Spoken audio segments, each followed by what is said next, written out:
neighborhood's the best birds, man. Best birds on the scene. Oh, Best birds. Best birds. Best birds everywhere. Chirp, chirp, chirp, chirp, chirp. Chirp, chirp, chirp, chirp, chirp. Caw, caw, caw. I want to tell you my story. I'm a wild animal. I could sing better if I had my friggin' teeth, but I can't. Can't get down my lower street.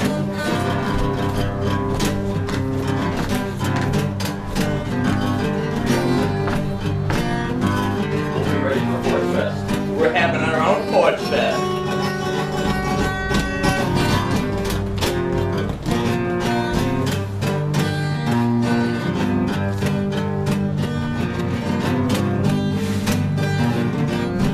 Save my life, save my life, save my life.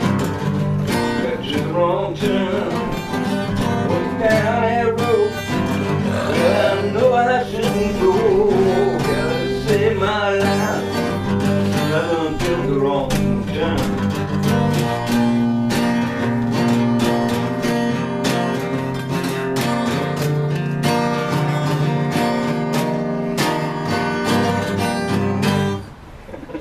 On the scene with Mr. Clean. I'm using that as my term. I'm going to get professionals to, when I go national, that will be my theme song. Mm-hmm. And you can perform it if you want. If not, I'm just stealing it. On the scene, So here's Mr. Clean. how'd that go? On the scene, Mr. Clean. Mr. Clean. On the scene. It was basically sitting here playing that up.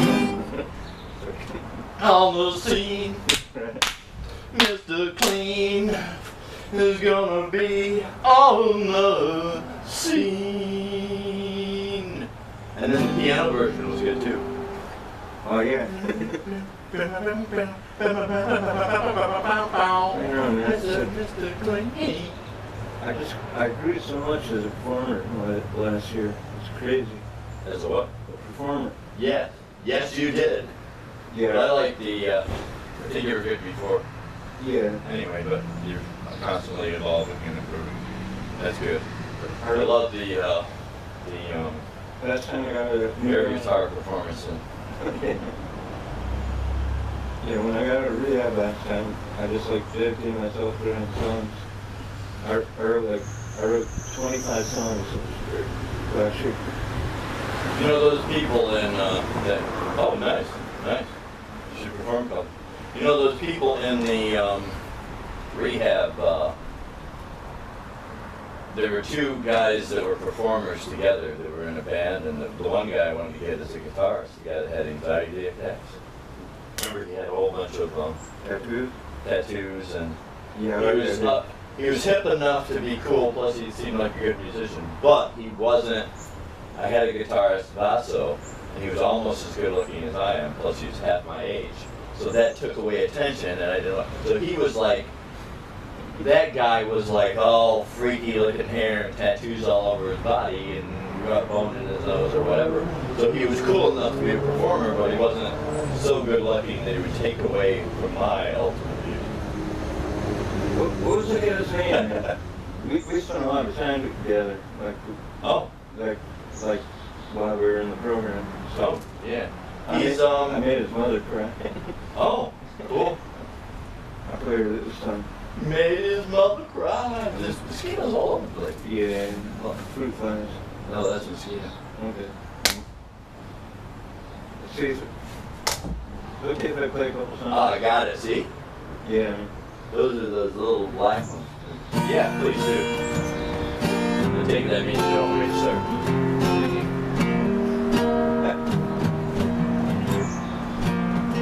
Yeah, this is a song I played for his mom. Mama died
take my place till I feel alright.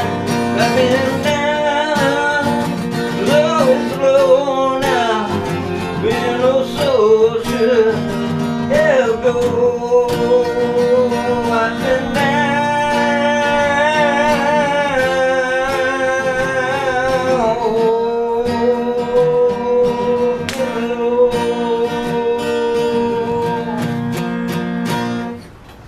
Nice. Ready? In the chivalry madness. Go ahead and sit. I don't know how to figure anything out like that.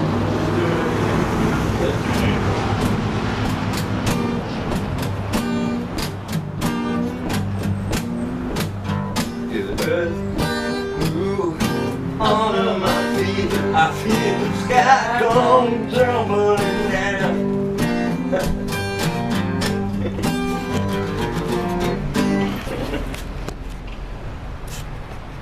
Yeah, man. In the chivalry madness. A locomotive breath. Once Yeah. left long loser, held to his death.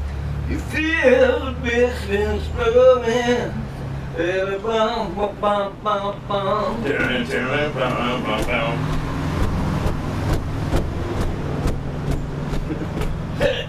In the chivalry madness, locomotive breath runs the all-time loser headlong to his death. He feels the pistons scraping, steam raining out his brow. Old Charlie stole the handle and the train. Slow down. For more lyrics, contact Google Play. For more lyrics, contact Google Play. So people would play along with me while I do this narration. So people would mock me that I wouldn't remember lyrics to songs that I wrote. And then I heard David Bowie speaking, and he said, I always have lyrics with me on stage. If I have lyrics, then I usually remember them. But if I don't, then I usually, even songs he wrote, eventually he only recorded songs he does. So, yes, it's nice if you got the idiots of our type of mind that remembers lyrics. But it isn't necessary. That's what teleprompters are for. Oh, Aqualung. Oh, Aqualung. it's true in the gallery.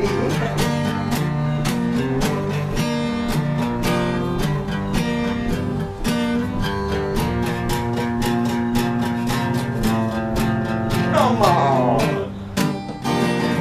Okay, you're right. Fuck the lyrics. But, yeah. Right on. So, I know. Why don't I tell you the story of why I'm doing what I'm doing? You want to hear? Or have I already told you? Why you're an artist, or why you're trying to speak over, or Why I'm, yeah, I guess all of the above. what? Okay. And you can play along guitar while I do this little. Man, there must be a stagnant water around here. So, during a 5-year period of my life, I went through all kinds of trials and tribulations. My mother died. I went through a divorce. My back injury happened. My dad died. All and 101 other things just hammered me all at once in a fucking 5-year period. Ba boom, ba boom, ba boom. It wasn't that very circumstances like these things happen. Bam, bam, bam, bam, bam. So I cried out, God, what am I supposed to do? Or if you really must, the universe. For those many people that can't handle or believe in God, the universe. Cried out to the universe. What am I supposed to do? All of a sudden, a feeling of overwhelming peace, with yet ecstatic guidance came about me. It wasn't audible English words like out of the sky, thou shalt do this, but it was just an overall, exactly knowing what I'm supposed to do. And it was something with my voice, that I'm supposed to do some acting. So limited success with voice, then I'd have this great success with acting. Then I was supposed to enter public service, believe it or not, and serve the people in some sort of elected office. Like, wait a minute. All three of these things require being an extrovert, being high energy, being intense, being, some of them actually you have to, to a certain extent, be an asshole. Being connected to other people. Yeah, no, there you go. That's a thing too. But I was a total introvert. I was afraid to public speak. I was somewhat high energy, but you need a lot of energy and outgoing. You can't be an introvert. You've got to be able to like emote. You've got to be able to, if you're the front man of the band, you've got to be able to sing, or even if you're doing radio announcing, you've got to be outgoing and have intensity. And so all of those things, it's like, wait, what am I going to do? This isn't. Plus, I never really had a desire. That's why I know it's like coming from the external, the universe. Because I wasn't like ever since I was a little kid, I wanted to be a singer and an actor and then run for public office. That's the least. That was the exact opposite of what I was doing. I took biology in college, and then Everything I ever achieved in my life was given to me by God. right on, right on. So the Lord then helped me transform from being an introvert to being an extrovert, from being a really nice guy to being a total asshole. So from being asshole. Because you have to. I was telling my friend Lawrence, like, I'm telling him the same story. He goes, and I said, and then you really have to be kind of an asshole to be doing something. He goes, congratulations, you achieved your purpose. Well, high five. That is the story of why I'm doing what I'm doing. So I would try to start about, like, what am I going to do with my voice? Should I read books in the library to children?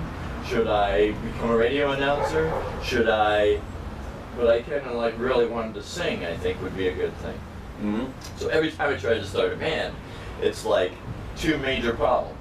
Right. Usually high energy rock, everybody's drinking and drugging. So any kind of serious band project, the people would go to a couple practices and then get a couple songs out, and then everybody gets so wasted that it just turned into a big party and nobody was ever serious about it. Yeah, I had a rock band for 5 years. Yeah, you were saying. And you also did some good spiritual performing with like a praise team or something. Yeah, yeah. Or was that the band? Didn't you do some like What is it?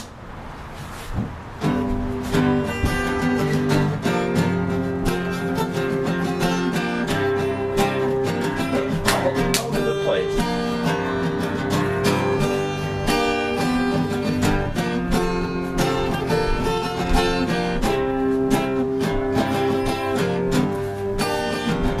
Check this out. There's ancient souls. Oh, let it go from the shadow world as above. So below rose from the dead out of love. The world give me that fire, that holy vision, that burning desire to live. And it'll find you to remind you of your reason to exist.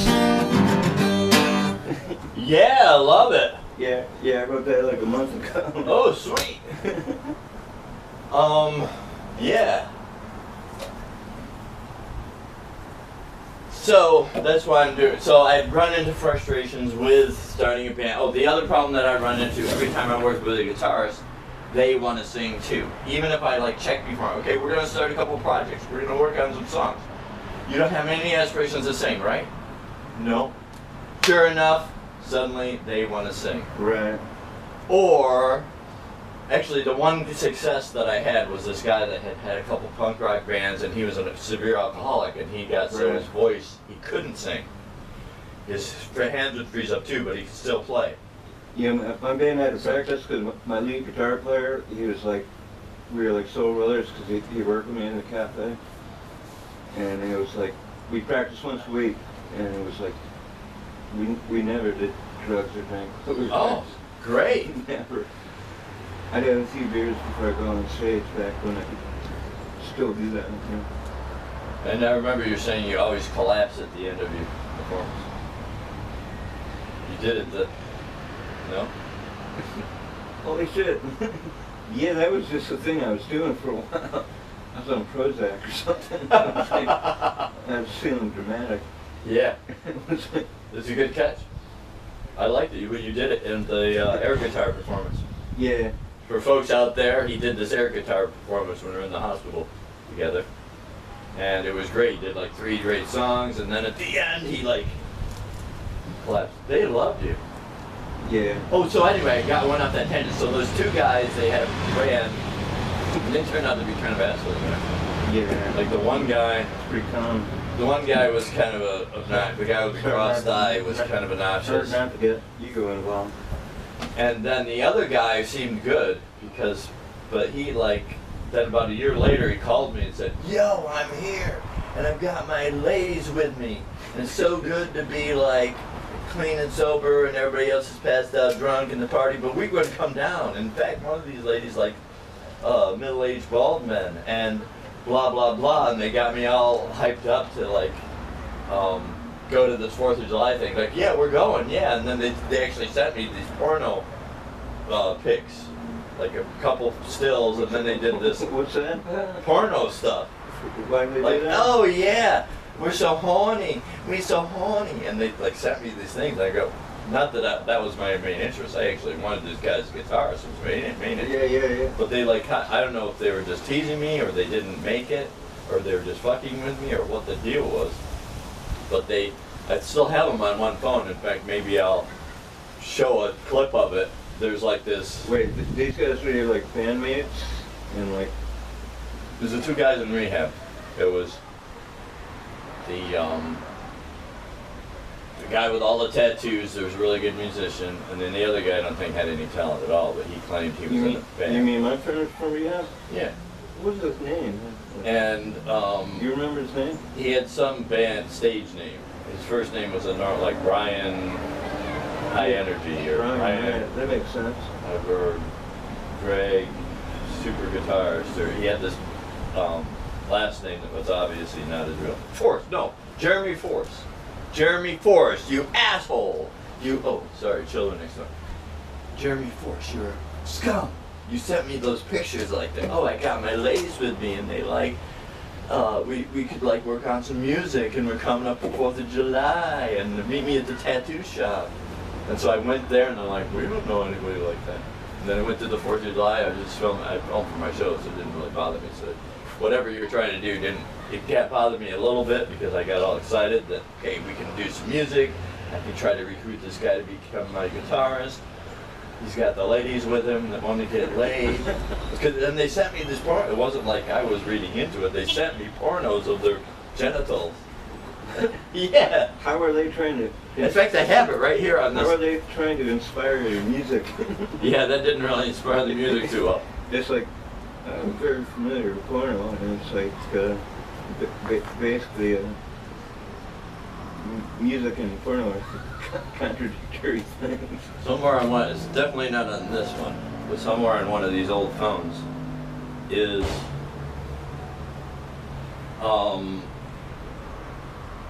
yeah, it was horrible, I tell you. But what was their intention, man? From what they were saying, their intention was they wanted to work on music and get laid. and they saw pictures of me and they liked me. But what I'm thinking, since they Well, didn't that can show up, either they were just, oh, remember that? Maybe they didn't like me. You know, a funny side. It's like I didn't start playing guitar at 24.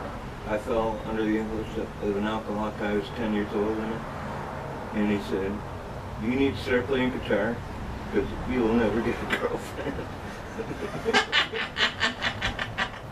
And he was absolutely fucking right. I may have deleted it, but first they sent me a couple stills, then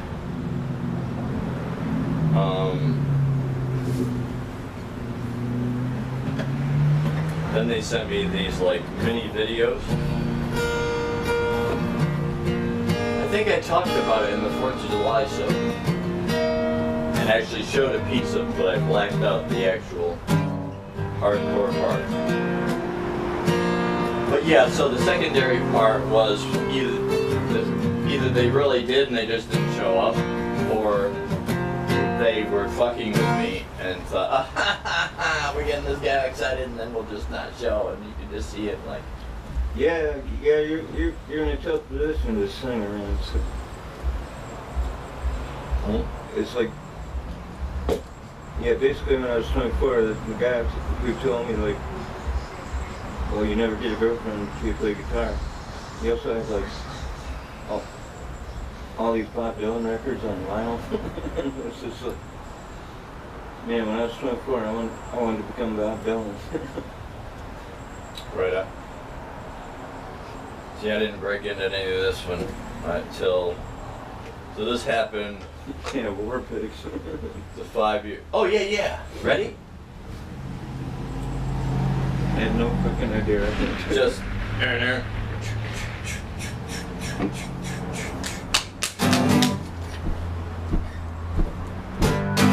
Generals gathered in their masses, just like witches at black masses. Evil minds that plot destruction, sorcerers of destruction. In the fields, bodies burning, as the war machine keeps turning. Death and hatred to mankind, poisoning their brainwashed minds. Oh Lord, yeah.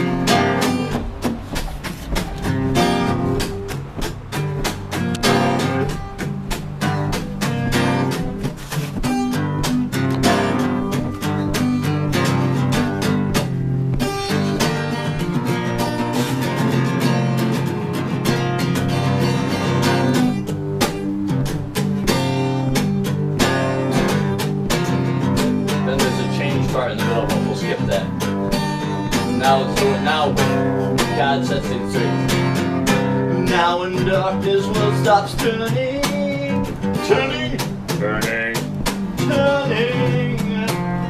ashes while the bodies were burning. No more war pigs have the power. Hand of God has struck the hour. Day of judgment, God is calling. Underneath the filthy war pigs crawling,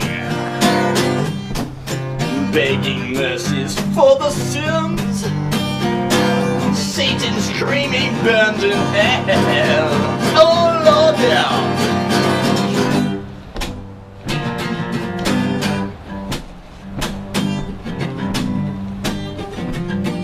I gotta find some way to hit those high, like, I just gotta have voice lessons and figure out, because I could hit those high notes, like, big, It's all about practice.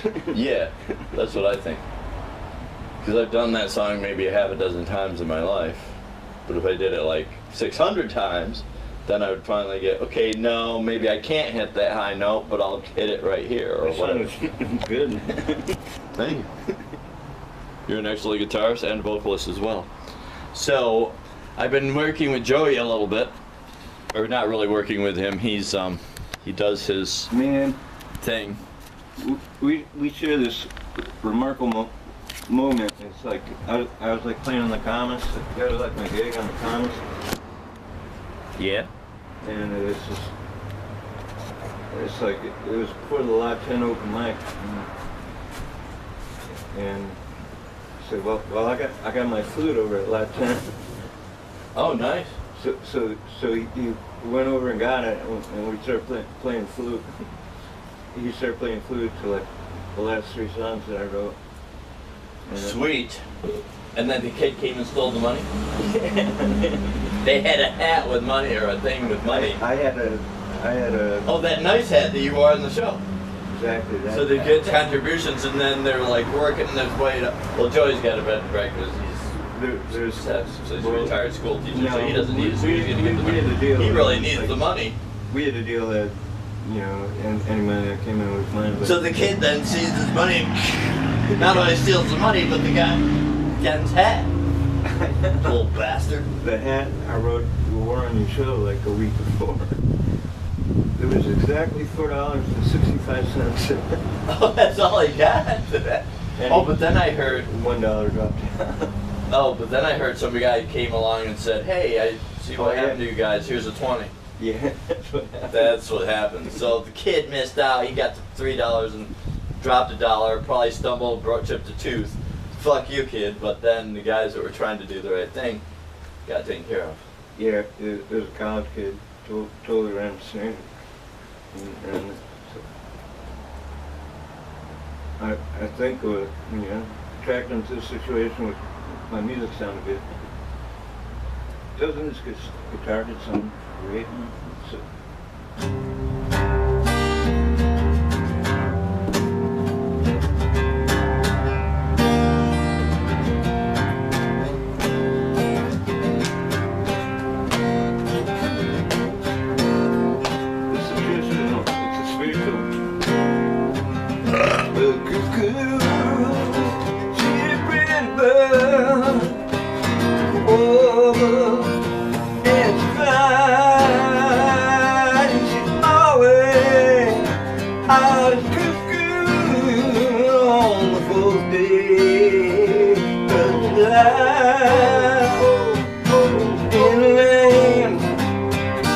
I was raised, the landscapes laid waste.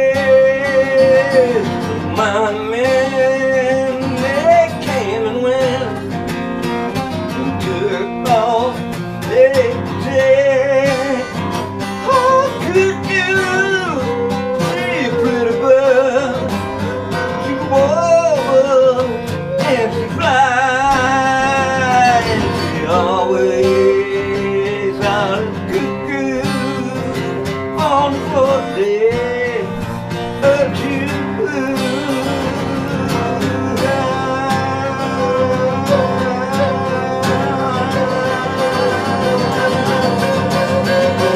Building a log cabin on a mountain, so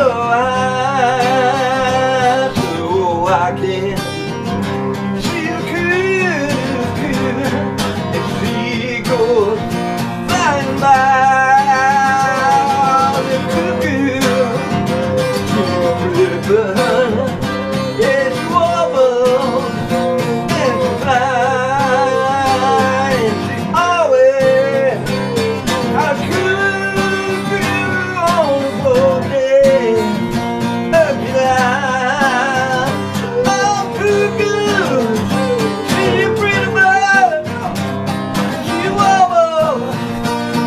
She flies, she always out of cuckoo on the full day of July. Gonna build me a log cabin on a mountain so high, so I can go flying by.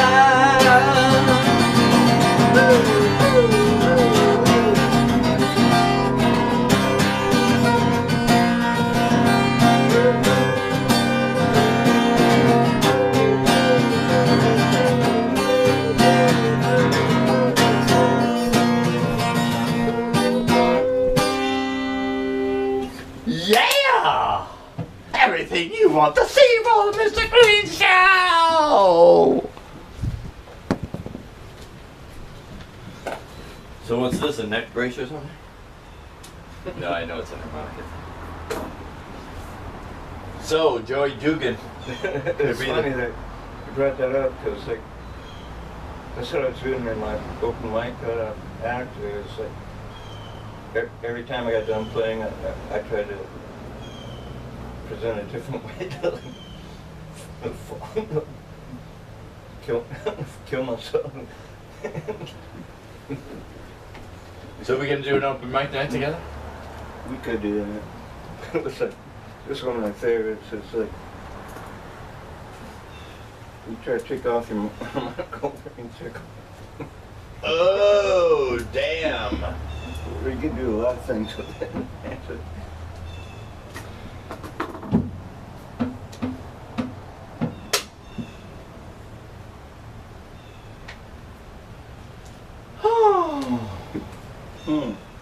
So, musically, what should we do? Joey was saying I wanted to practice with cover tunes at first before doing original stuff. So he was saying he doesn't really like hard rock, but he was saying he could do Jethro Tull, Locomotive, right? Hey, yeah, that was the craziest thing. Like, yeah, you sit up on the yeah, we hang out and play those songs in the comments, and then we went over to Lot 10 and played them. It was one of the most best performances of my life. It was just like nice. The songs are so spiritual. I like that guy.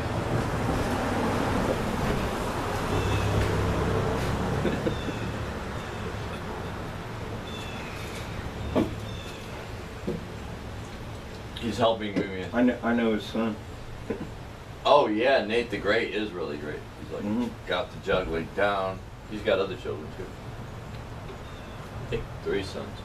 Yeah, yeah, and his juggling thing. But what's that? no, I think he's a wonderful musical fun. He's a great musician. Yeah. Piano, I guitar. haven't heard him too much. I saw him at one performance in the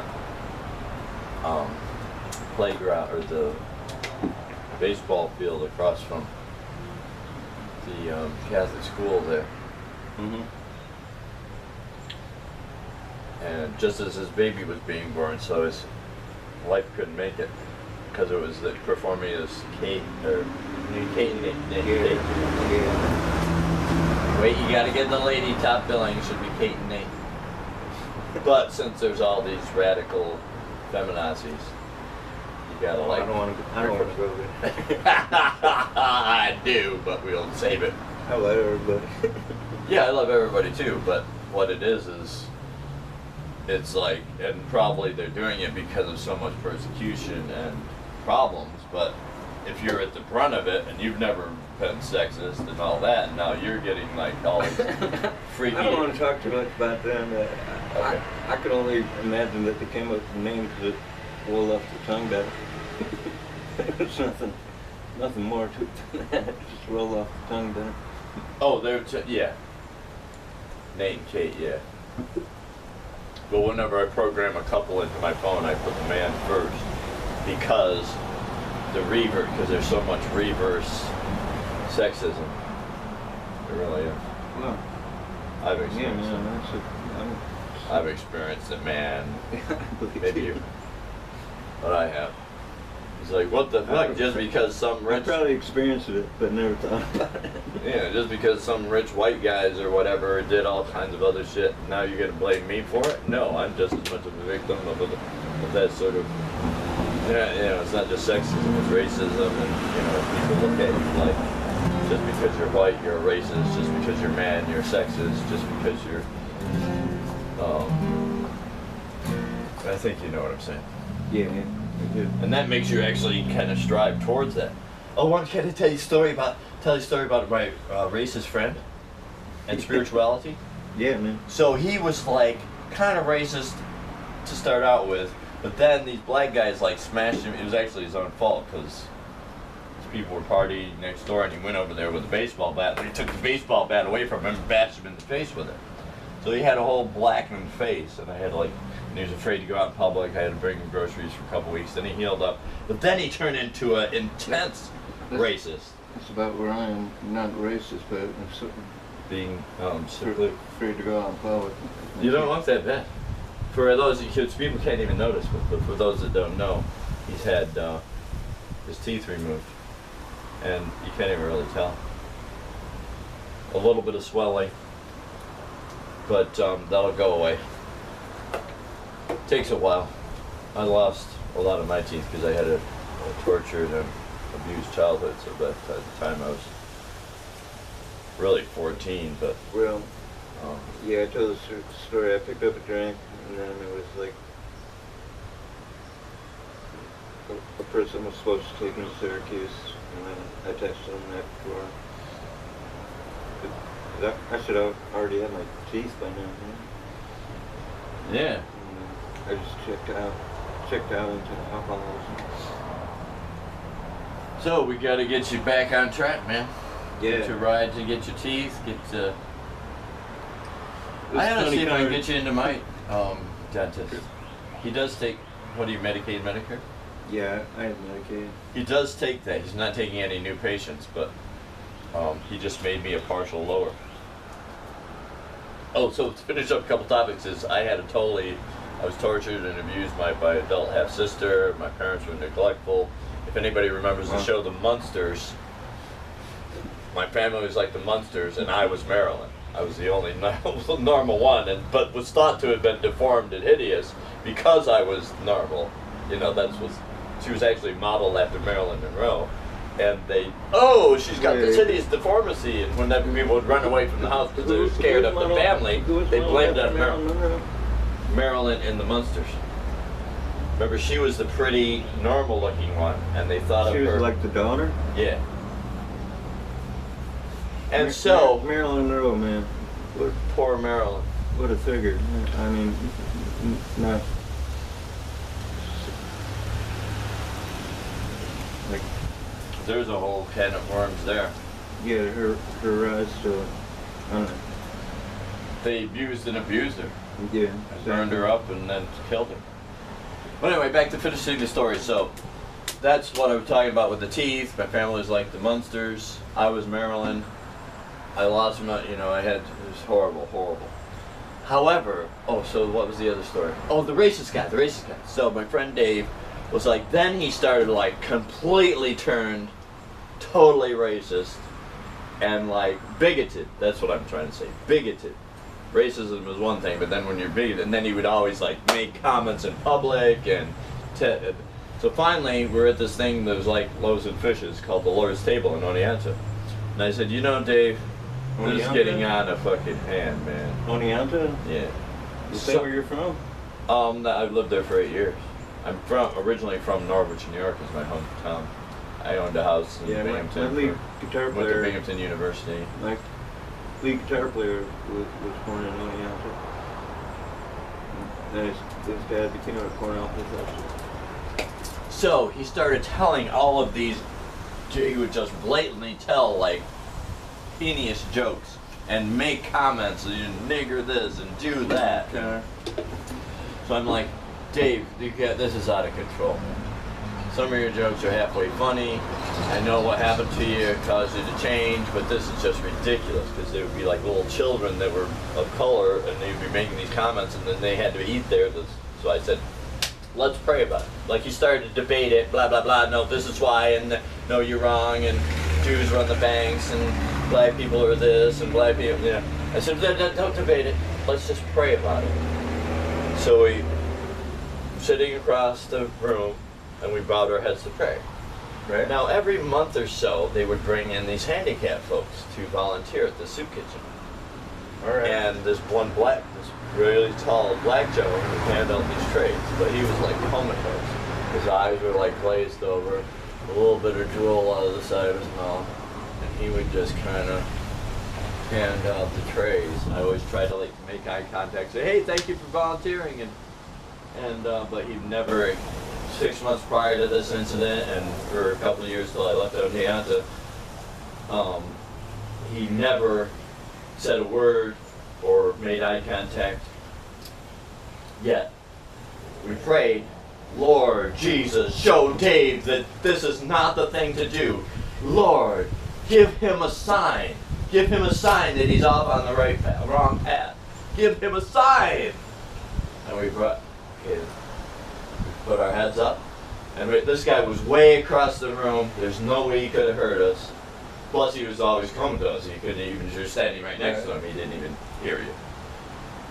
All of a sudden, I look over, and it was like something out of Twilight Zone. The drool goes back up to his mouth. His eyes like came open and bright. His shoulders went from rounded to standing up straight. He came out from behind the counter. He came walking over to the table, and he reached out, but not to me, who had always tried to make contact and friends with him, but to Dave, the guy that needed the sign, and shook his hand. And Dave, like, reluctantly, we were just amazed that this happened. We were like, holy shit, this guy. He was actually engaging. He was engaging in function. Yeah, immediately after the prayer, the guys come and suddenly, and we're like, holy shit. And then we're like bugging out. And then he walks back over, goes behind the counter, his shoulders rounded back over, his eyes glazed over, jewel comes back out of his mouth. He went back into his mode. And he starts passing out the trays again. And we're like, I'm looking, I didn't say a word to Dave, I just said, if that's not a sign from God, I don't know what is.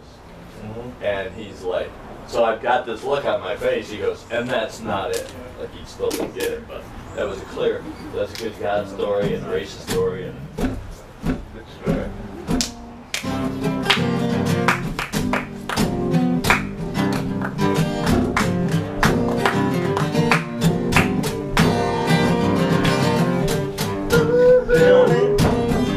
How you saw it, how I was shown to you.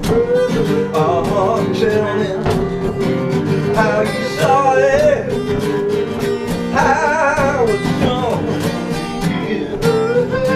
Yeah, I love all people are equal. All of this earth, all over this land, I love them all.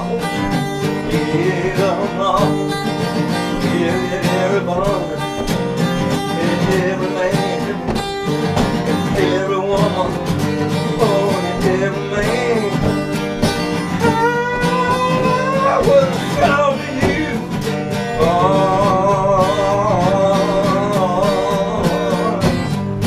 who's your master? Is it love or wealth and power?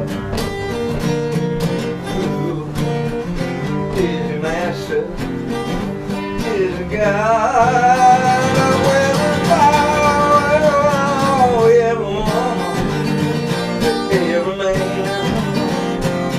Whoa. nice. Nice, brother.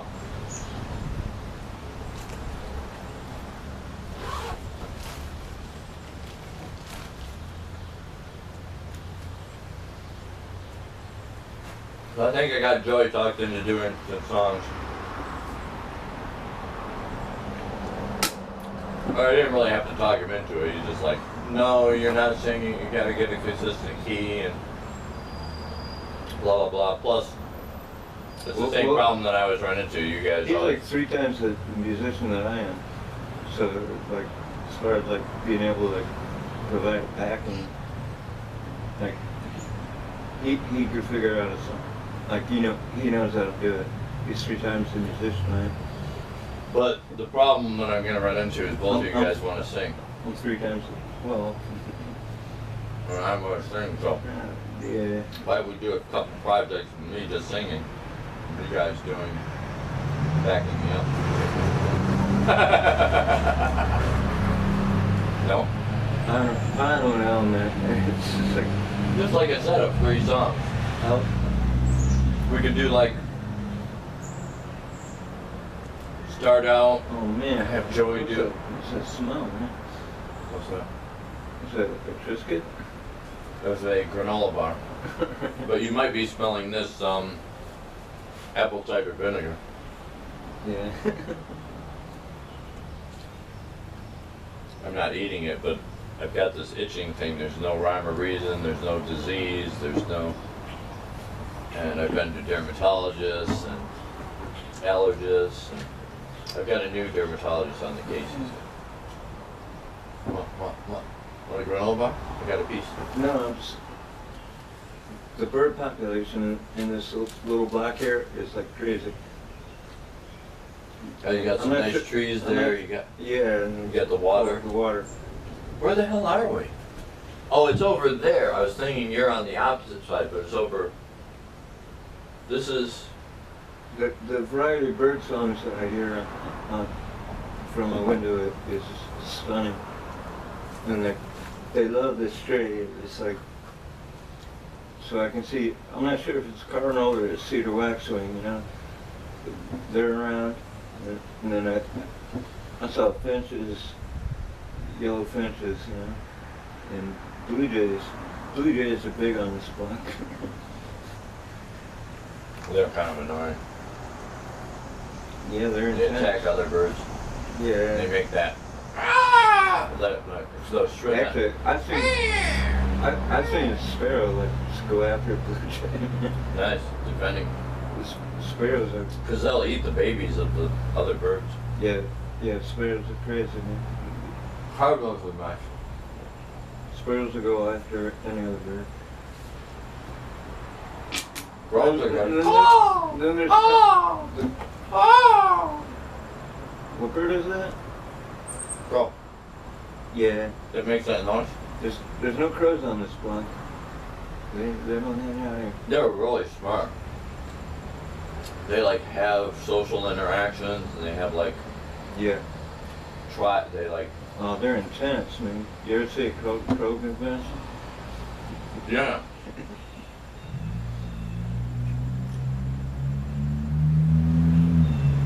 Thousands of them up on West Village. They all flocked. This last fall they had a big convention. Literally thousands of crows hung out together, and they were working something out. They talked in amongst each other, and they had their tribunal, and they had their meeting, and they had their. When they moved on. But all these crows are going over, and like hundreds of them. I was telling somebody, "Oh no, crows don't do that." I go, "Well, look right here, they're doing it." Oh, so much for the opposable thumb theory. Crows are highly intelligent. These like back in the day, they told us, "Oh, the reason why primates evolved is because they had an opposable thumb, and that allowed the brain to develop, and they would learn to use tools." A crow with a brain this small uses a tool better than chimpanzee. They use these straws to get out ants out of the. I've seen them using I've had tools. amazing experiences with crows. I remember once I was riding my bike on Route 13. I was driving in from Bayonet, and it was just like my mind became like I was in an agitated mental space. Crows can just pick up on that. and the crow just came up and started like flying beside me, and like go, you know, doing its thing. And it was just like, well, you sense my energy. Kind of cleaned up my energy.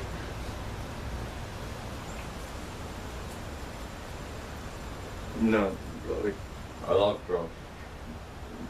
totally psychic.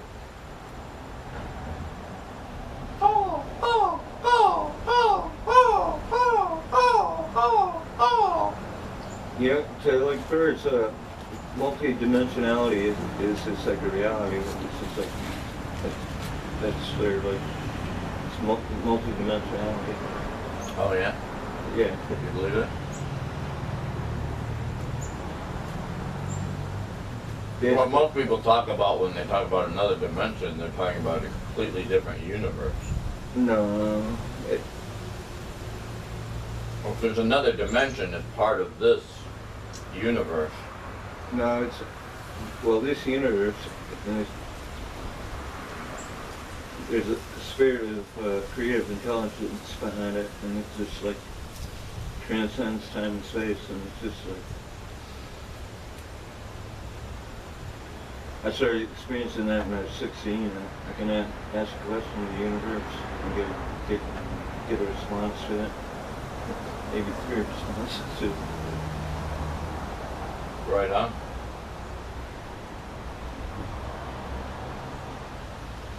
I know. Yeah, that's the apple cider vinegar. You're smelling probably. These don't really have a smell. It was just a brief experience. I've been experiencing that since my teeth got taken out. My whole factory since has been increased. It'll improve your heart. The bacteria in the teeth isn't just tooth, that will like get into your blood system and affect the valves of your heart.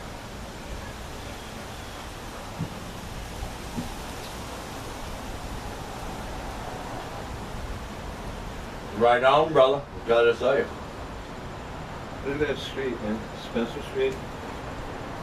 Isn't that just the coolest street? Is that Spencer that goes this way? Or Spencer that goes this way? Cayuga goes up. Oh, okay. Spencer goes over there. It's So you must have lived, because my girlfriend's house was over there, and I saw you walking down that. yeah, I used to live over there. And you're like, oh, there's a guy from rehab.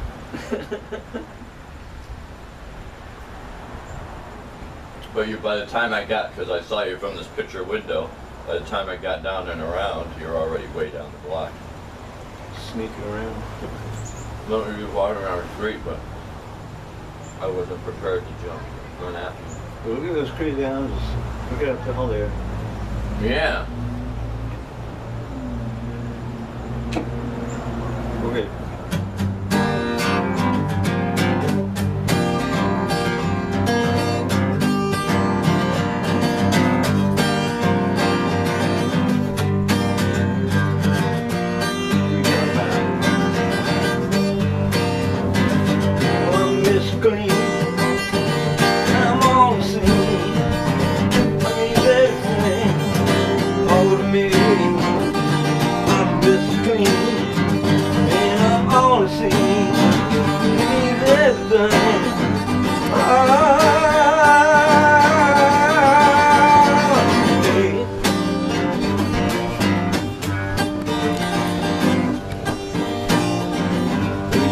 Walking down the street, and the weirdest things can happen. You meet a person at the strangest encounter. They can change your mind, change your worldview, blow your mind.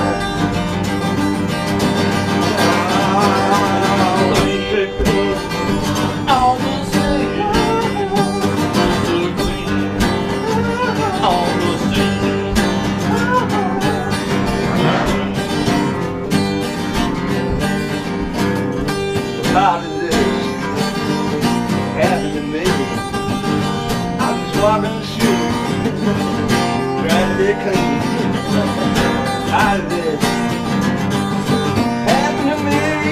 Oh, hanging out, lips clean.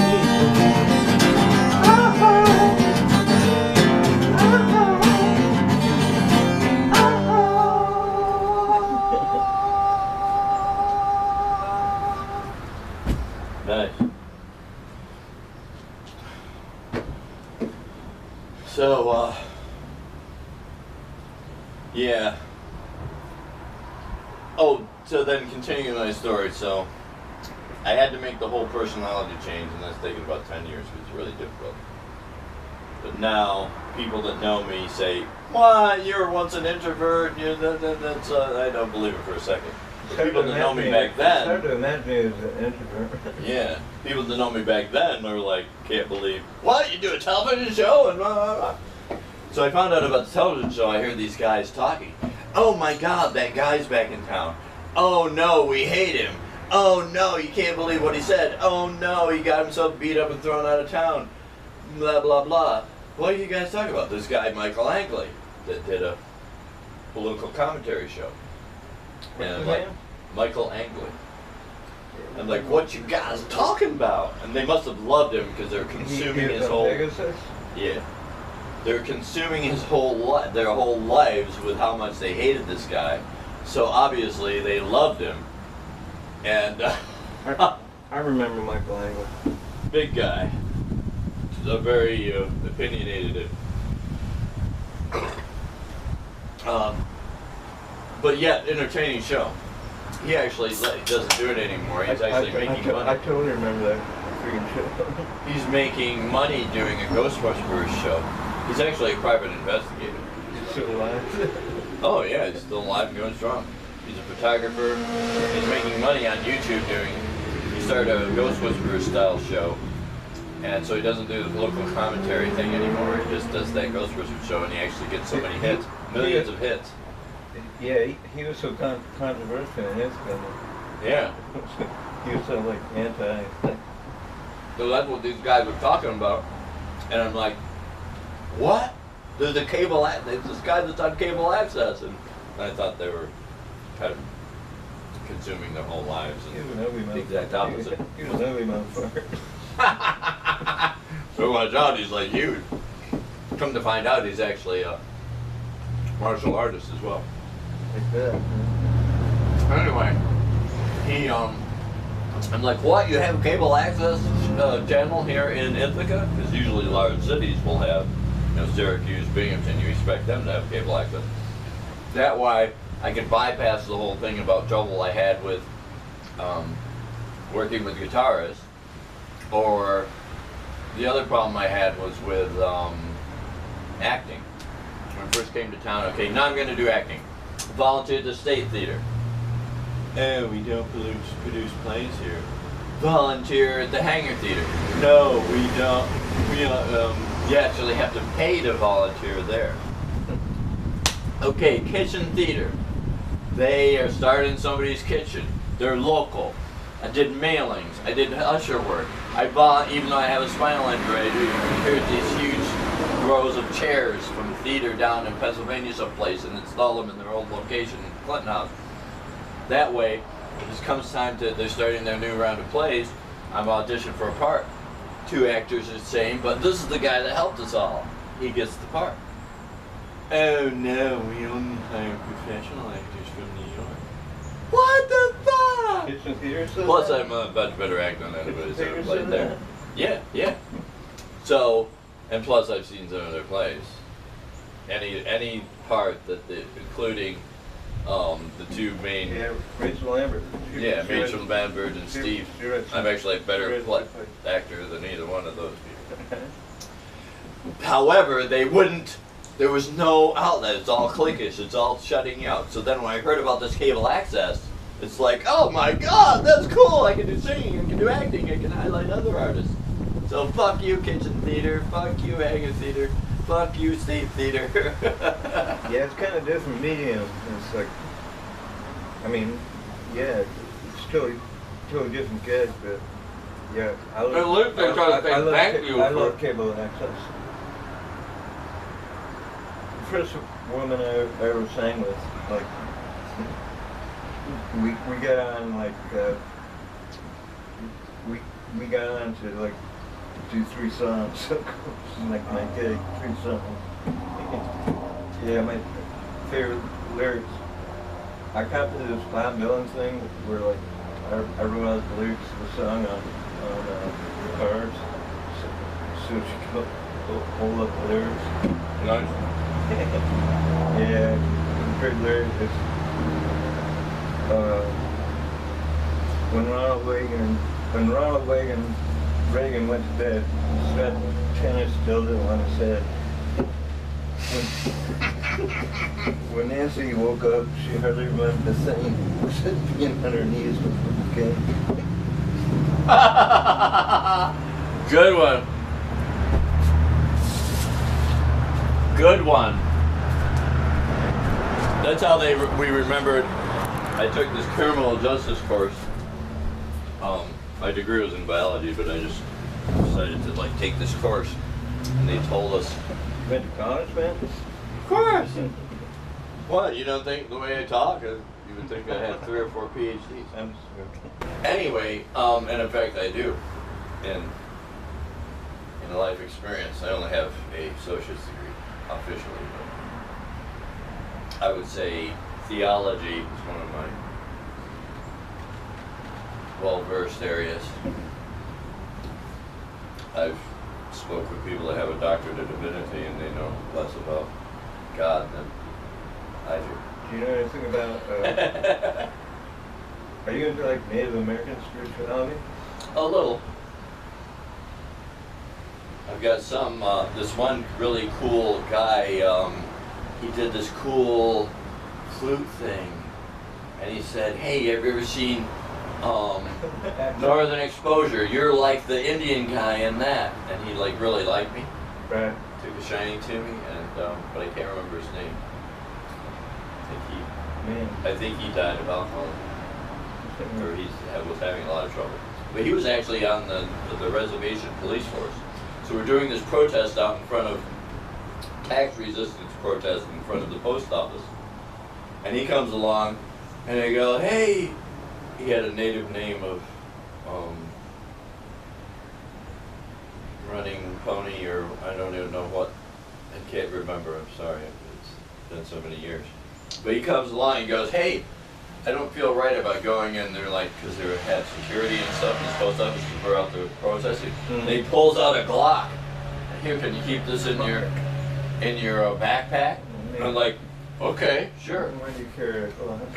Because he was actually part of the native police force. They had like a security force. And so I'm like, oh shit, I've been observing this guy that was pretending like he was on the phone across the street. And Check that bird out. That's a robin. yeah, I love Robbies. Robins are the most common.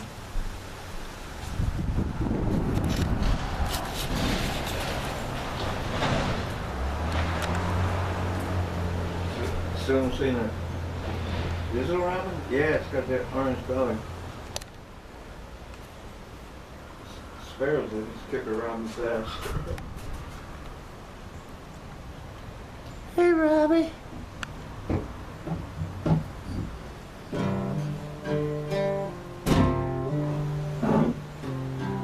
The autofocus on this thing is worthless.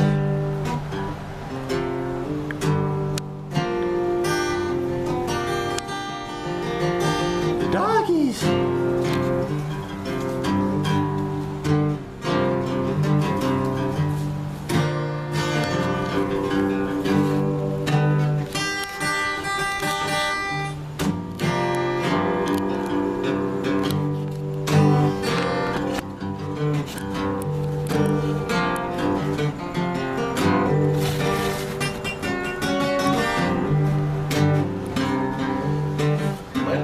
Same fucking song over and over. No, they're all different. Okay.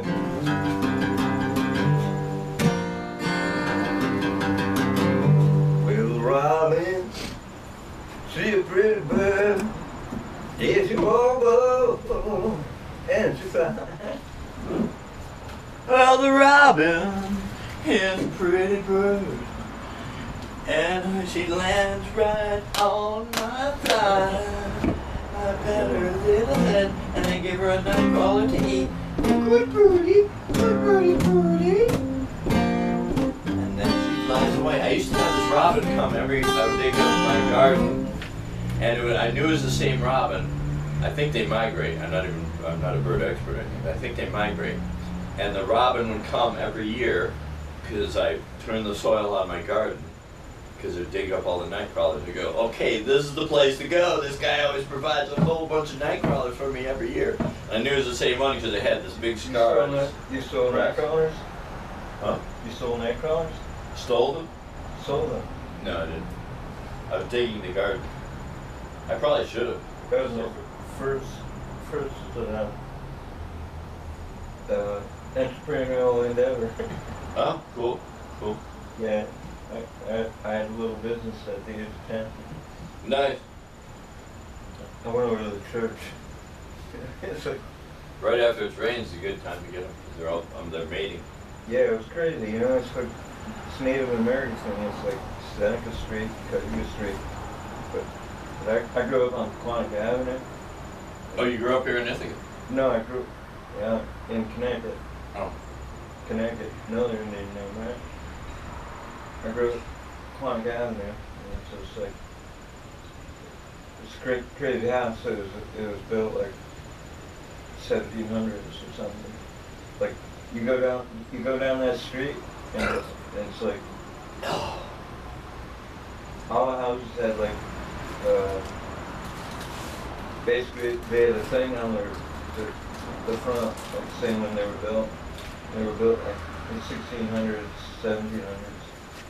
Because Windsor, Connecticut was settled in 1633. People came down for Dorchester, and it's like I did this research, and it's like my ancestors actually tried to make peace with the Native American population. Right on. What They they do, scalpel? I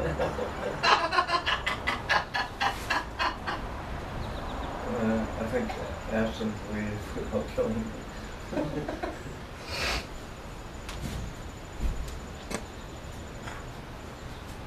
One thing I can think of is that I heard this old Native American guy talking about, oh, for the days before the white man came and the horses ran free, and like, wait a minute, there weren't any horses here before the white man came. The Spaniards brought they came to like exploit gold, but there weren't any days when the horses were here and they ran free because there weren't horses are not native to North America. Yeah. And in fact, bringing the horses caused they had a transportation issue. Once they had horses, then like people would talk about, oh, they were all peaceful, and no. They didn't war a lot because they were like segregated in their own little tribe. So when they got the horses, then they could go make war on one another without any influence of the white man whatsoever. Yeah, granted later, people like the French employed What's the cool thing is, like, there's such a diversity of tribes. You know, they all have their own cultures, and maybe they have things in common. There's some cultures that were totally peaceful, and some are like totally. Some were warlike, some were cannibals, some were really in tune with God. They call it Father Sky, Mother Earth. They're totally in tune with God and the universe. Some are like worshiping Satan. They didn't know it. So there's a great variety of different. Seriously, they had like these weird. I think especially like the South American tribes where they would like murder. They would like offer up their children to this evil god, which was Satan. Yeah, worship Satan. It's like it's really just. I was Satan's the right word for it, but like giving evil power. Yeah. That's weird smelling stuff. Apple cider vinegar. Sorry if it offends, but I'm trying to do a natural way of reducing this itching thing. Okay. There's no rhyme or reason, no disease, no allergy, or not one that's been determined yet. So the guy wants to pump me full of a bunch of drugs. Here, take this antihistamine, and take this Benadryl, and take this, that. Wait. Let's think logically here. Doctors are really stupid sometimes, or actually most times. Well, let's think logically. Let's get to the bottom of what's causing a histamine reaction before we just hit it with a bunch of drugs. Then if we know what it is, maybe it's something I can stay away from. That shit will kill your liver off. Yeah. You don't just start taking a bunch of antihistamines. But these people are all brainwashed by Big Pharma, so all they know is cut drug. Exactly. They can't cut it, they can't drug it, they're worthless. And even at that, they're more than worthless because there's a study of these people that not just elective surgeries, but people that had life-threatening illnesses that needed surgery. And the study concluded that the people that opted not to have any surgery whatsoever, or treatment really, because part of it was the drugs, opted not to treat it, compared to the people that opted to treat it, were no difference in lifespan or anything. the end of their life, it turned out that there wasn't really any difference. Yeah. Except the ones that got treated were all cut up and all doped up. Yeah. Yeah, I noticed that with local doctors. Their first responses to prescribe drug rather than really like figure out the real problem. And in this case, it's like if I'm having a histamine reaction to something, I want to determine what it is first. Then maybe if I turn out like I've got 2 kitty cats. So if it turns out that I'm allergic to cat dander and I really want to keep my kitty cats, then after, that's when you might decide to bite the bullet, take a little liver damage, and take the antihistamine medicine. Yeah. That's the way to do it, Mr. Doctor. Doctor, please. Don't dope me up. Don't cut me up. Try to actually heal. Coconut and shake it all up. Yeah. I'm in the coconut and shake it all up. Doctor, please. Like that would actually do more. Put a little bit of lime juice and some coconut milk. Yeah, That'd probably do more to heal you than some of the shit that they give you, I'm telling you. I'm telling you, people. Like I searched all over. I went through 6 doctors in Ithaca to try to find one that was half as intelligent as I am. Oh my God. Then I finally got a good guy. I probably should have mentioned his name. And he was. Yeah. He was like half as intelligent as I am. But at least he was. But then I started to question that when he was like, you sure you don't want a flu shot? Flu shot this, flu shot that, or whatever the shots they've got. No. You need to build your natural resistance. Now it's normal for him to push that shit. It just shouldn't be normal that he doesn't understand. Oh, there's a beautiful card. You saw it? Yes. It's over there in that tree. It's quite far away. Man, they love this tree. Man, it's like, I can get up to my bedroom window. It's like, within 5 minutes, I can see blue jay, a red cardinal, and a golden finch. So this guy then says, well, if you stepped on a nail, would you get a tetanus shot?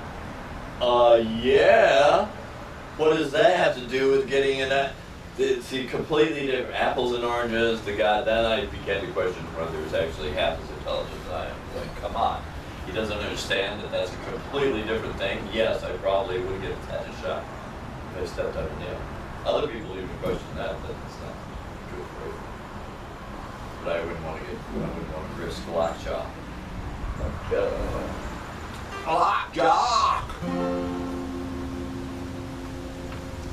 Check out this guitar, man. It's like, Nice one. Oh, right, you're getting some mileage. yeah. Because you'd be like, well, a Nelson man, big old hole in the side. No, there's nothing there. But you realize that this guitar that's so old that it's got like a hole there. No, But that's what this thing is for, right? yeah. No, that ain't a problem. That just shows you've been playing. Yeah, I got this guitar in 1984.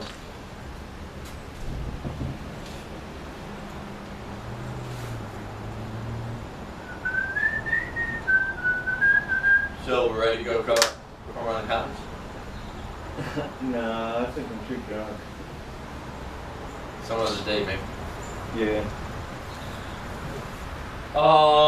What about the 5:30 meeting? The only thing that's necessary is a desire to stop drinking. Well put, man. Feel like it? I'll probably go to that one. Thank you. This was very good. We got a show out of it, and we kept on trouble, and actually these things are probably filled up.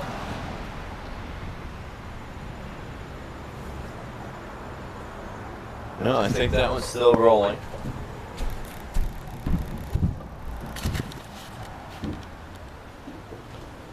This one's still going. Well, Alright, shutting up for now. Mr. Clean has been here with Ken, and we've done some music, and we talked about how doctors are cutting people up and shit, and dope is not good, even if it's prescribed. Everything you want to see.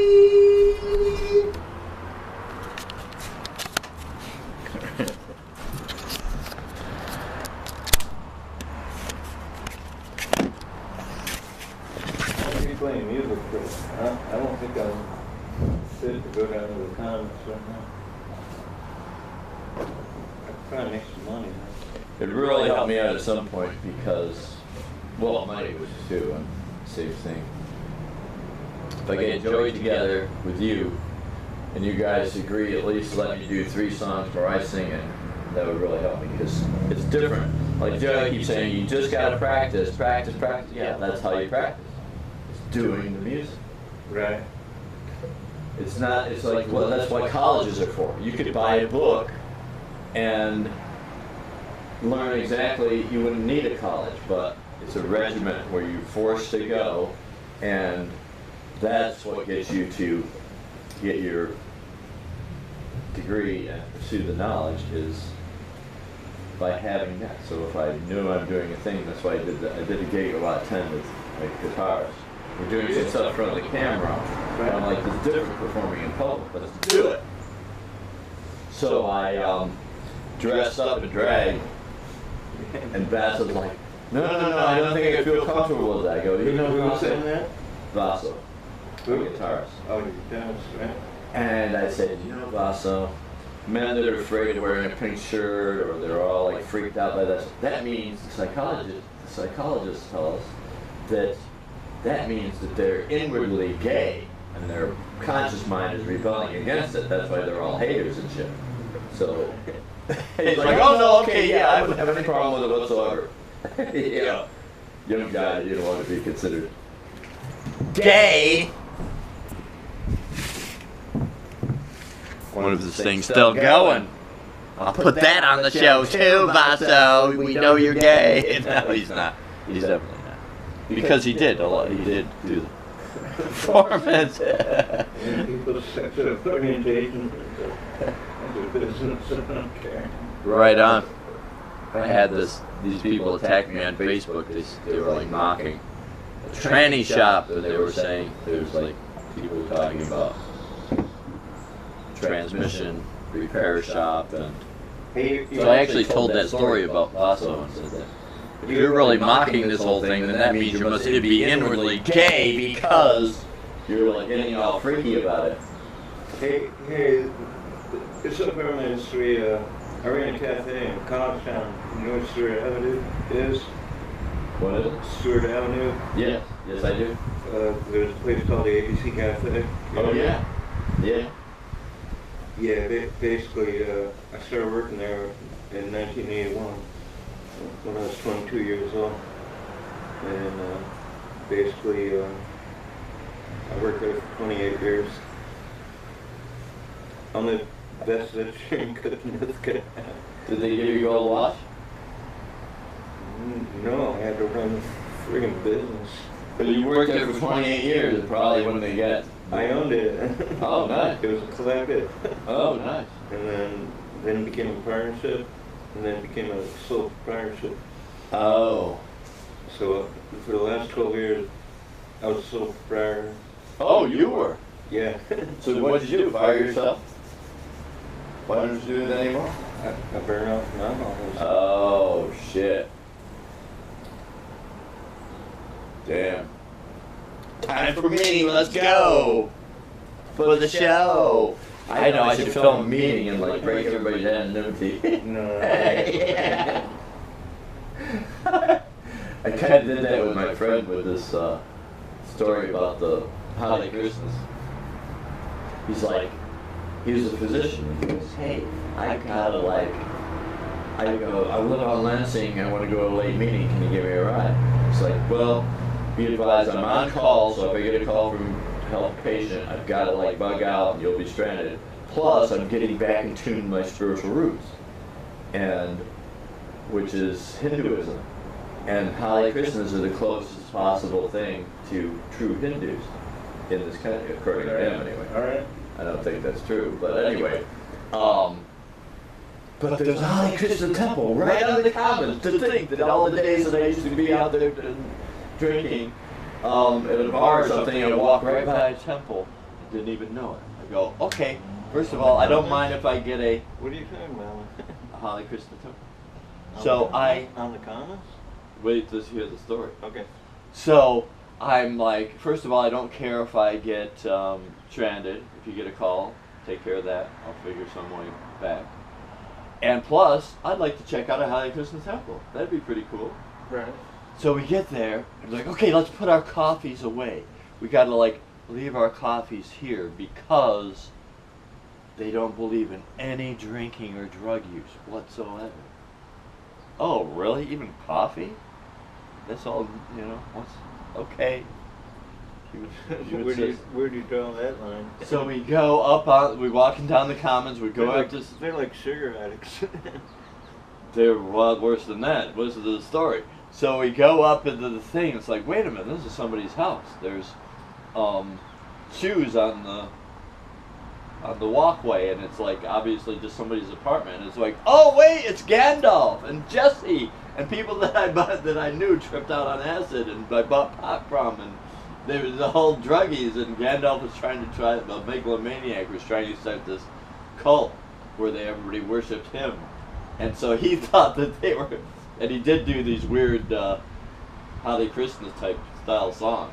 So he convinced this guy that's a educated physician that he was a Hare Krishna, and that that was actually the roots of Hinduism. But this guy was just a megalomaniac trying to start a Gandalf cult.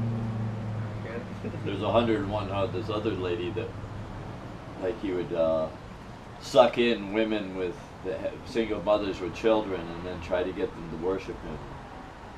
This guy Gandalf. He had a band called Gandalf and the Hobbits. And Gandalf. but I tried to tell one, it's like, if there's really being spiritual, this guy was like 10 years, he was like had these huge wrinkles. So I said that there's really spiritual perception, there's health, longevity, intensity. You don't have somebody that looks like 20 years older than they actually are, and they're really spiritually in tune. That just isn't happening, in my opinion.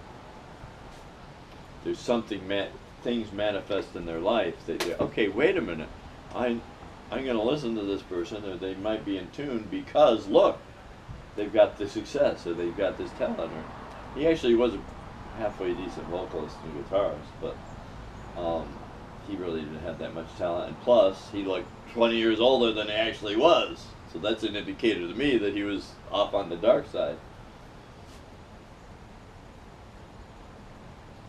Yeah, I think if you're going to collaborate musically with people, the most important thing is to be friends. Yeah. I would happily do a project, you know. Cool. Wouldn't be my total project, you know. Yeah. Let's do it.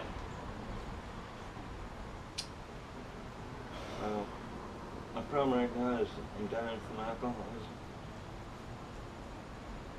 So we got to get you to the hospital, man. And there's a good topic is Cayuga Medical is still giving people problems. I insisted that they take me and treat me. But you gotta like take people in. They should have a full detox ward. The last couple times, you used to have to lie and pretend like you're suicidal or something to get into the psych ward and they detox you there. But I've insisted, I actually wrote this open letter on Facebook, and the mayor is one of my friends, and I think that's why they're finally like responding to me. Right. But they put me in a regular hospital ward and detox me. But you got to display the symptoms. So, unfortunately, it'd be nice if you could just be honest and say, hey, I want to detox. I'm gonna go into symptoms. I need like a taper down with some kind of tranquilizer or something. Yeah, but they won't unless you're like shaking and you're sweating and your heart palpitations and you're halfway dying. They won't. And they kept me like in the little side thing in the hallway for several hours, and then I started to display even more symptoms, and then finally they admitted me. But they should immediately take you right in. It's a big enough bullet to bite to admit you've got a problem, number one, and then to actually get there to get help. So if you've gone through all that, they should immediately, you shouldn't have to have a certain amount of symptoms or some stupid asinine thing like that. Yeah, it was weird. I just straight up asked the doctor, it's like, I'm gonna start going into withdrawal in a few hours. I need detox. And he said, we don't do that here. See, live, they do detox. They lied, you bastard! They do, but the criteria is you have to have, they have like a certain thing, okay, is the heart rate up this much, do they have sweats, are you seeing really, sometimes you have to ham it up a little bit, like, okay, yeah, I'm not seeing, but I was kind of seeing, when you're starting to go into the DTs, you do kind of see hallucinations, like, things are freaking, I wasn't seeing pink elephants or anything. No, I don't have hallucinations. It's just like, it's a real physical thing. Start getting the shakes. Yeah, yeah. It's like You need a beer. yeah. Starting to sweat. Your heart rate is up. Yeah. Um, You try to pick up your cell phone and make a phone call. And Yeah, like- your hands are shaking. Exactly. So if you had that many symptoms, that guy's an asshole. If you had that much symptoms, they should immediately Well, that's their put an problem. IV in, start putting you with fluids, give you some B vitamins, a tranquilizer to take the shakes off. Well, they did all that. They wouldn't give me the tranquilizer, but they gave me the fluids and the B vitamins.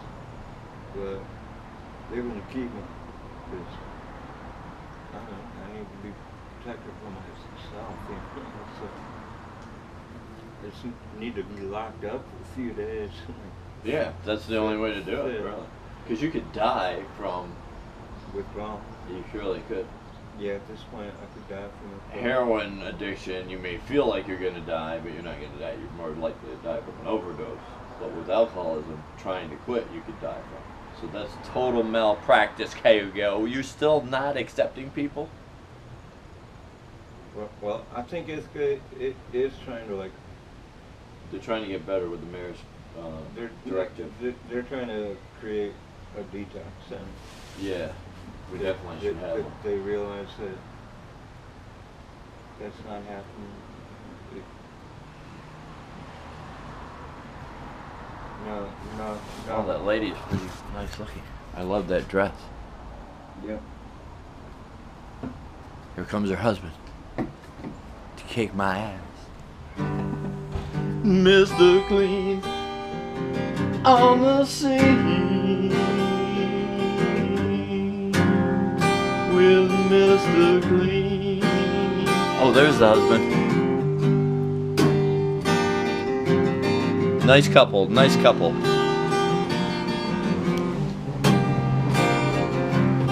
Well, I've been tortured. I've been abused. I've been lost on the road. Disabused. Couldn't hold up my end of the bargain. I couldn't hold up my right to be a citizen. I couldn't hold up 'cause I got my problems. Got my problems. Got my problems. I'm gonna watch off. Been loved off. I'm gonna be there. God gets a call. But I couldn't stand up. I bowed down. Alcohol. Should have been a love God, but I bowed down. Alcohol. Bowed down. Alcohol. Bowed down. Alcohol. I'm on the sweet, but I can't feel a thing 'cause I bound down to alcohol.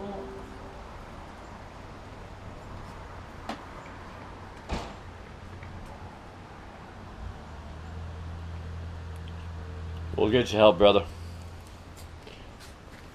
Sure you don't want to go to a meeting? I go to a meeting.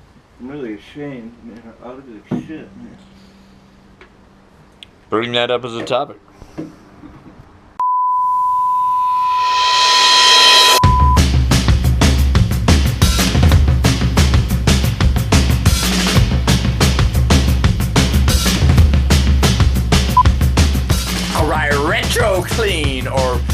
whatever I want to call it, is my very first film performance was in the Frack Attack Dawn of the Watershed movie that was produced through the Free School. And I did just a bit part and they cut most of my footage, but I talked the director into putting the footage on the internet. And so you can still see it. So this show will have that. And then my next performance was on Reverend Hicks's Christmas special, and I sang Hark the Herald Angels Sing. But I'm not going to include that because that's Christmassy and we just got past Christmas and all that. So let's go to the Frack Attack footage. Or was it the Frack the movie or something, Dawn of the Watershed. The acting wasn't very good, but my part was great, and then they cut all my footage. But this was the second appearance. Oh, sorry, I fucked it all up.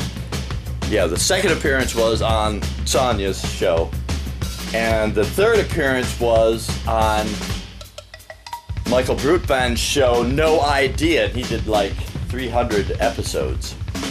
And so this is episode, it's saying episode 286, but that's just because he recycled each episode, and my part in it was just episode upon episode upon episode recycled into this whole matrix. That was the vibe of his show. I think he may be doing a comeback here soon. And anyway, on to the first and second appearance, and I will start with, I can't find show number 1. So here we go. And so you can still see it. So this show will have that. And then my next performance was on Reverend Hicks's Christmas special, and I sang Hark the Herald Angels Sing. But I'm not going to include that because that's Christmassy and we just got past Christmas and all that. So let's go to the Frack Attack footage. Or was it the Frack the movie or something, Dawn of the Watershed. The acting wasn't very good, but my part was great, and then they cut all my footage. But this was the second appearance. Oh, sorry, I fucked it all up. Yeah, the second appearance was on Sonya's show, and the third appearance was on Michael Brutband's show, No Idea. He did like 300 episodes. And so this is episode, it's saying episode 286, but that's just because he recycled each episode, and my part in it was just episode upon episode upon episode recycled into this whole matrix. That was the vibe of his show. I think he may be doing a comeback here soon. And anyway, on to the first and second appearance, and I will start with, I can't find show number 1. So here we go. Coming soon to a theater near you. Yeah. It's gonna be great. Great. We're gonna have song, dance, everything that you want to hear and see and do. Mr. Clean coming to you. I've got a clip right here. A clip for the Mr. Clean show. Right here. Thank you. That was the other track. There it is. There it is. Another clip. Like the other sound. Yes. Yes it is. I like that.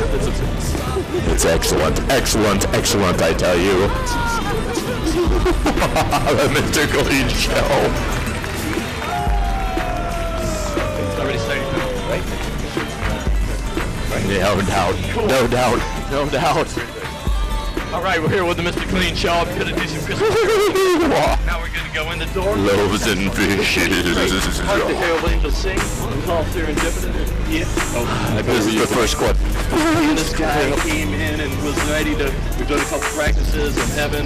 Both the coach guys came into play, and it's gonna be excellent for the Celebration of yet another Christmas milestone.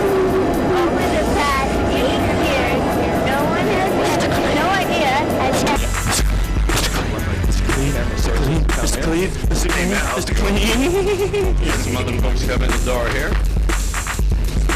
The Christmas spirit. Now, one thing I'm worried about is I noticed when I made a commission in here is that they are doing some photography like right here. So that might be an issue right in the area that we're going to do our Christmas caroling.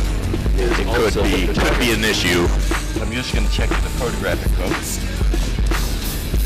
Sweet And see if there's the photography they're doing. See, I think this lady is part of it.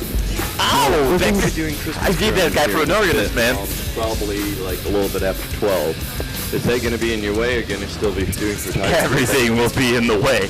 Ooh! The piano is here. I tried to recruit her. About around, if you notice, they have this beautiful photograph here with light and everything. Sweet child Light and everything. But maybe if there's nobody to see, you'll see the line. have the picture taken, we'll just stand right here and utilize the light. The line is drawn between Or the good so, what do you think about this whole and the bad. I am looking at Ithaca College, and I enjoy photography. See the blind man. And Voice lessons, voice lessons. photography, and I think it's like great to let people have a picture of themselves taken because it's always positive.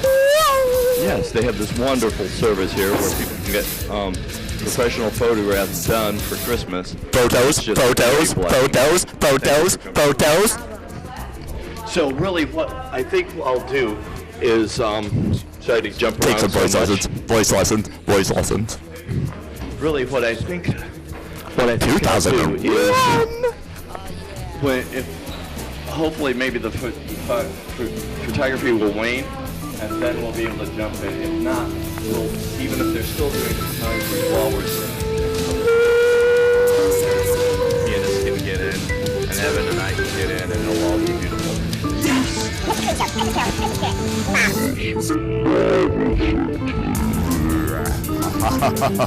Emily is doing the photography to see what she thinks of it. Yes, what did she think of it? Excuse me. May I just talk to you for a minute? Thank you so much for coming in and doing photographs. In fact, maybe I'll get a Yes, thank you. Thank you for coming in. Cool. Let's do it. Okay. It's crazy. Let's do it. By the way. Let's do it. Yeah, I do agree, and I think it's something. I'm glad you agree. Lined in perfectly with my photography project, but at the same time, I thought, why not do something for the Christmas season also? To, be able to do that. Fantastic fantasy. Yes. Oh, The Mr. Clean Show was official. fantastic fantasy. That's what it's all about. Now I'm gonna have my vote. Ready? Fantastic fantasy. Fantastic. Always with me. Always with me. Fantastic fantasies are always Gotta keep the microphone because that's part of the whole Mr. Clean persona. with me.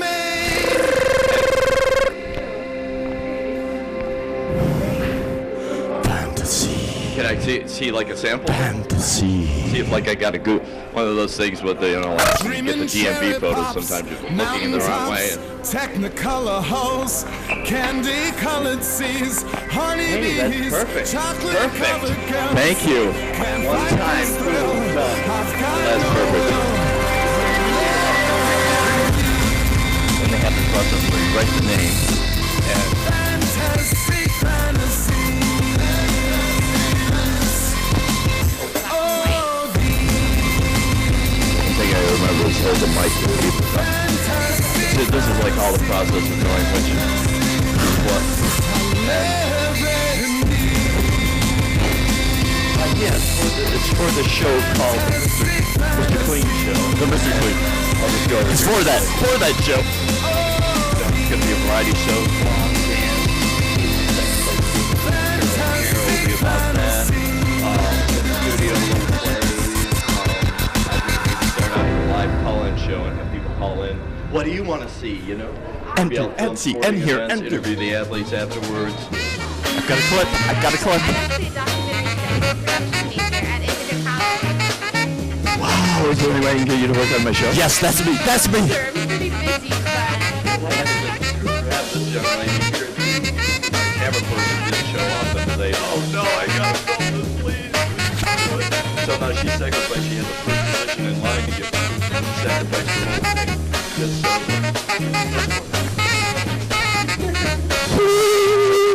Filming makes me think what I really need is like a studio director. You can make a documentary about making the show. And then I'll do a documentary about your documentary. About their documentary. Yeah! Run the credits. I gotta remember. Credits. great documentary stuff. Yes! So just me and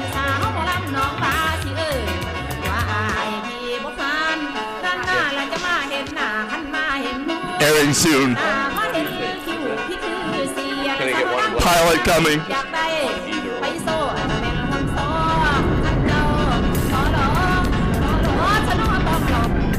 Clip right here. Clip. I put one of each so that you'll know. And I'll put parentheses Mr. Clean so you know that He's in the studio. Thank you. We need to deliver the clip. So now over here they get food.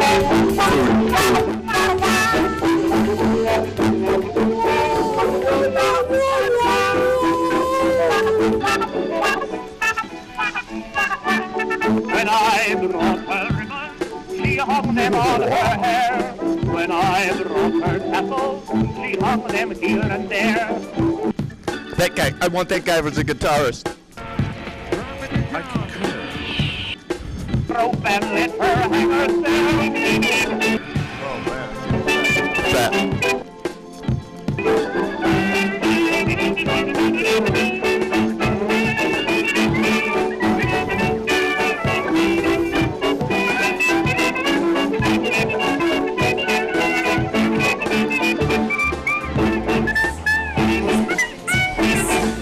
You can't sleep, you can't eat.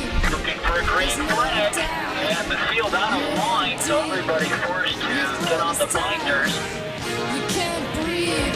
get back in proper alignment. It's all you need. Dr. Drew, help me.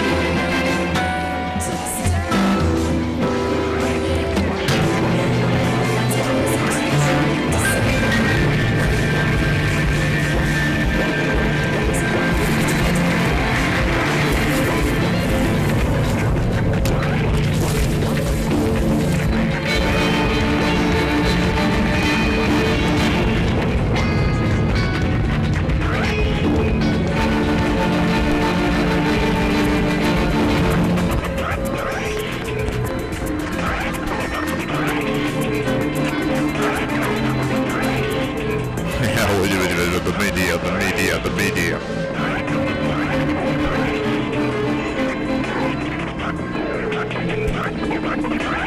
I'm not just a potted plant.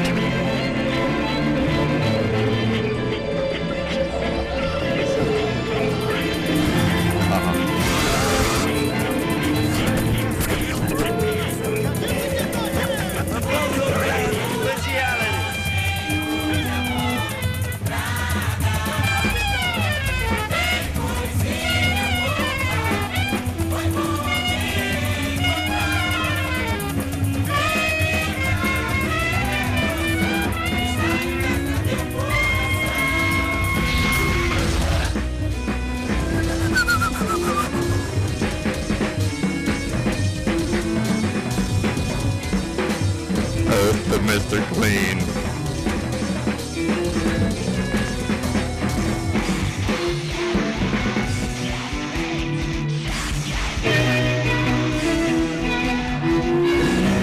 No ghost, no ghost, no ghost.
Okay, put it there. Put it there somewhere. Baby push, baby push, baby push.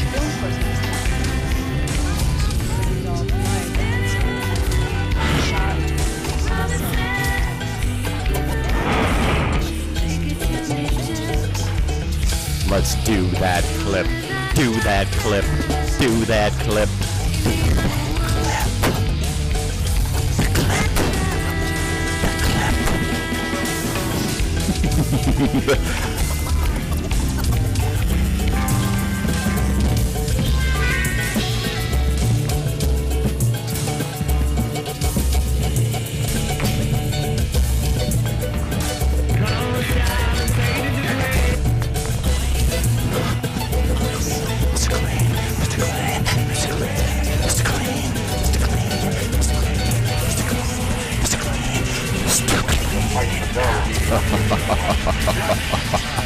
Today with the Mr. Clean show.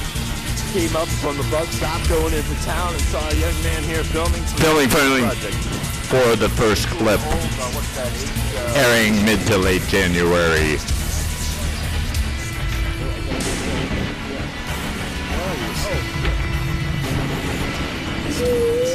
Starting over again. This is Mr. Clean. Again. I had the thing on Zoom, so there was happening. Zooming. Came up here at the bus stop. Saw some young man filming. And it was like, cool, he's got one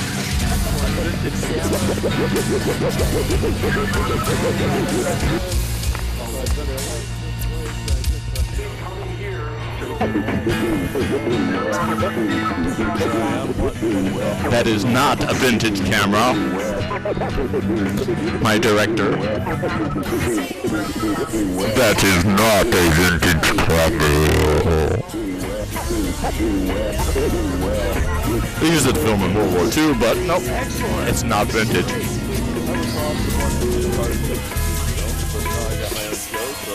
But maybe I will. It's great. They check it out at IC. They check it out at IC. That sounds like a good thing. Look at this. Call in. Now, what did you say? Now! Oh, it's 16 millimeters. The old size. That is an excellent for the little film. Now, are these two films used?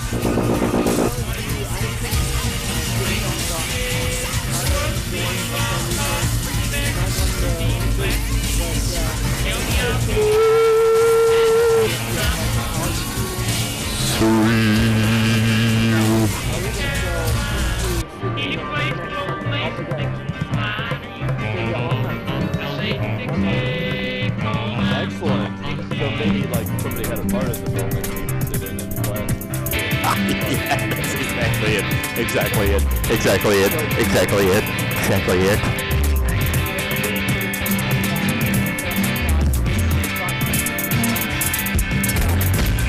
It's a clean show. Here live. Giganto's a space age robot. He's at your command. Bigger than big, taller than tall, bigger than big, stronger than strong. There's probably a certain type of element that you can get.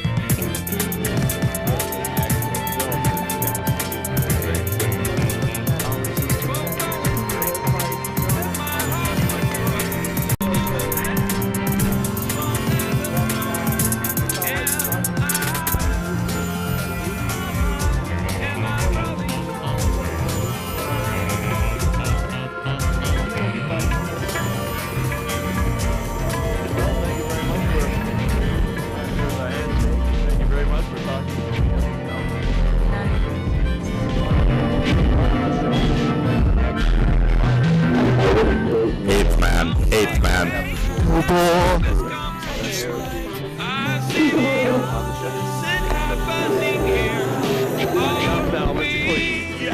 Call Tobo, the eighth man.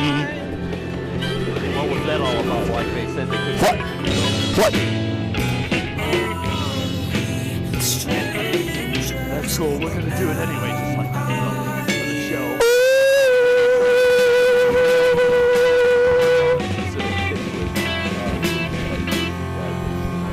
Well, here comes the fun.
Mr. Clean.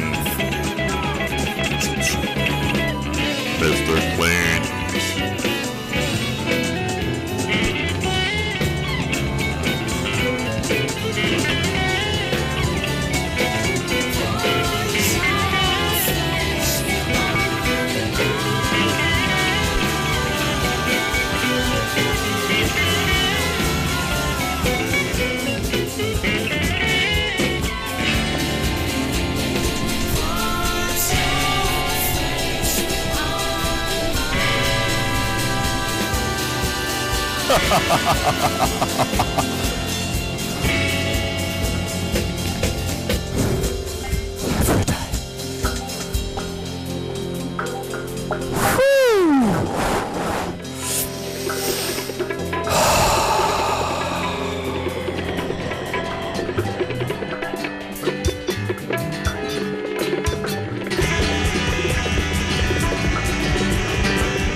Are we doing nudity?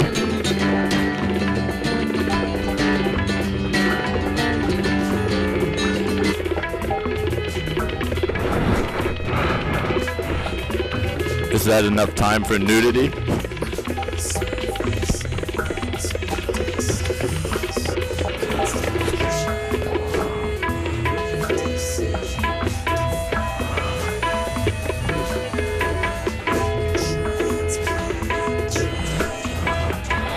I couldn't quite hear you, my friend.